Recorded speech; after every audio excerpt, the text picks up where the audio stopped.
स्वामी समर्थ मित्रांनो, रोज तारक मंत्र ऐकता का? संकटाच्या वेळी मंत्राचा आधार घेता का? पण तरीही तुम्हाला फरक जाणवत नाही का? लक्षात ठेवा, तारक मंत्र हे केवळ शब्द नाहीत तर स्वामींना दिलेले एक जिवंत शक्ती आहे. जर तुम्ही तो ऐकताना या 5 चुकी करत असेल तर त्या शक्तीला मुक्ताय. आजच्या या व्हिडिओमध्ये मी तुम्हाला तारक मंत्र ऐकण्याची एक अशी पद्धत सांगणार आहे ज्याने तुम्हाला तुमच्या आयुष्यातील अशक्य गोष्टी सुद्धा शक्य होतील.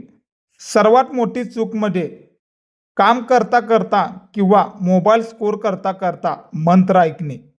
तारक मंत्रातील प्रत्येक ओळ जसं की अशक्य की शक्य करतील स्वामी हे तुमच्या मेंदूपर्यंत पोचला पाहिजे. जर तुमचं लक्ष विचारत असेल तर मंत्राची लहरी व्हायब्रेशन्स तुमच्या शरीरातील जिरायला अडथळे येतो.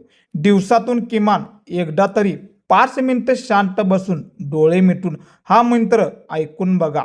तुम्हाला काय फरक जाणवतो हे नक्की सांगा.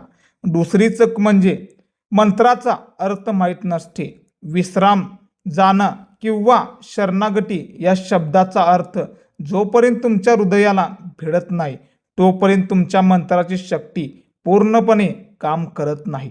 जेव्हा तुम्ही म्हणता भिवू नकोस मी तुझ्या पाठीशी आहे, तेव्हा तुम्हाला आधार जाणवला पाहिजे. केवळ ऐकू नका तर मंत्र अनुभवा. सर्वात मोठी तिसरी चूक म्हणजे अशुद्ध उच्चारणे आणि अस्वच्छता. अस्वच्छता ठिकाणी किंवा अस्वच्छ मनाने मंत्र ऐकणे. तारक मंत्र हा तारणार आहे. जर तुम्ही स्वतः म्हणत असाल की शब्दाचे उच्चारण स्पष्ट ठेवा. चुकीचं उच्चारणे मंत्राचा प्रभाव कमी करू शकते. जर ऐकत असेल तर किमान हातपाय धुवून प्रसन्न मनाने बसा. आता सर्वात मोठा आणि महत्त्वाचा नियम, मंत्र ऐकताना आपले हात हृदयाच्या जवळ किंवा मधुर मेडिटेशन स्थितीत ठेवा.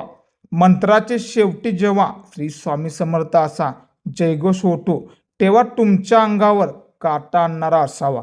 तारक मंत्र ऐकल्यावर 5 मिनिटे शांत बसा. घाईघाईत कोणतेही काम करू नका. ती निर्माण झालेली ऊर्जा शरीरात साठवून ठेवा. लगेच उठू नका. मित्रांनो, तारक मंत्र ही स्वामींची साक्षात उपस्थिती आहे. तुम्ही हा मंत्र किती वेळा ऐकता, किती वेळे रोजच्या रोज जीवनामध्ये दैनंदिन म्हणता, कमेंटमध्ये सांगा. हा व्हिडिओ शेअर करा जेणेकरून इतरांनाही योग्य पद्धत कळेल. पॅटर्न वेगळा या चॅनेलला आत्ताच प्रेमाने सबस्क्राईब करा. श्री स्वामी समर्थ.